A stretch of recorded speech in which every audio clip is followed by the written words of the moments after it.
Hello सेवा हवा साथीहरू, आज चाहिँ हामी खोला जाँदैछौँ यसो फ्रेस हुनलाई।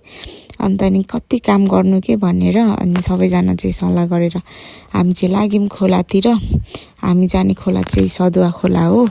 अन्त अनि पहिला पनि एकचोटि गएको थियौँ हामी, अनि आज दोस्रो चोटि हो हामी चाहिँ जाँदैछौँ। अन्त तल हो क्या। अन्त अनि यो आँप चाहिँ कस्तो मजाले पाकेको थियो, तर सबै किरै थियो कि साथीहरू। तर हामीले चाहिँ एउटा मात्रै टिपेर फाल्यौँ। अन्त अनि हामी चाहिँ खोलामा नि आइपुग्यौँ साथीहरू। यस्तो डेन्जर भिड गएको रहेछ नि योपालि चाहिँ। अन्त यहाँ चाहिँ सबैजनाले हन्टिङ सुरु गरिसक्नुभयो।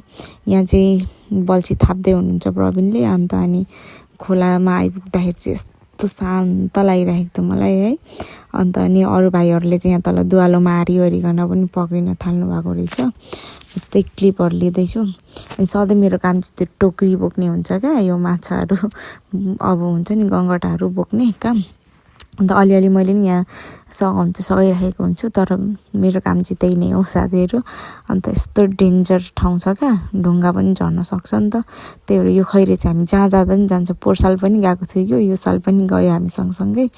अन्त अनि कस्तो मान्छे पछ्याउने खालको छ नि त। अन्त अलि मासतिर पुग्दाखेरि चाहिँ अलैँची बारी पनि छ नि त, तर अलैँची छिप्ने बेला भएको छैन। तर उनीहरूले चाहिँ सबै टिपेर यहाँ चाख्दैछन्, तर सबै काँचै थियो।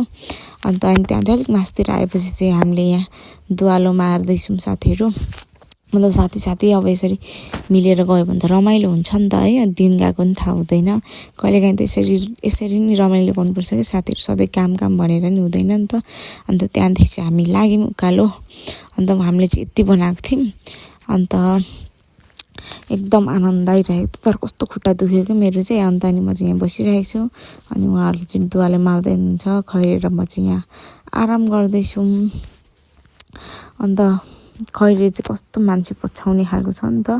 अन्त अनि हामी चाहिँ नुहाउने भनेर गएको थियौँ नि त। त्यो नुहाउने ठाउँ आइसकेपछि चाहिँ खाजा खाँदैछौँ। त्यस्तै 1 बजिरहेको थियो होला सायद। अन्त अनि सबैजना यहाँ खाजा खाँदैछौँ। सबैजनालाई भोक लागिसकेको थियो। अन्त अनि हामीलाई चाहिँ कतिखेर यो खाइसकेर नुहाउने हो भनेर चाहिँ पुरै हतार भइरहेको थियो कि नाना र मलाई। त्यसपछि चाहिँ नुहाउने पालो आयो साथीहरू। फर्स्टमा चाहिँ बोइजहरू नुहाउनु भयो, अनि त्यसपछि नाना र म नुहायौँ। अन्त अनि कस्तो आनन्द भइरहेको छ क्या यो भिडियो यसै मैले भोइस रेकर्ड गर्दाखेरि पनि। यस्तो रमाइलो भएको थियो नि साथीहरू। अनि नाना र म चाहिँ यहाँनिर पुरै पौडी खेल्दैछौँ। अन्त है कस्तो आनन्द हुन्छ नि त यस्तो गर्मीमा त। फेरि यस्तो गर्मी बेसी भएको होइन साथीहरू आजकल हाम्रोतिर त, कसम भनेको पागल हुने खालको गर्मी छ। के धरानमा गर्मी थियो होला त्योभन्दा बेसी क्या। फेरि अलिक बेसी पनि पर्छ नि त यहाँ त। अन्त अनि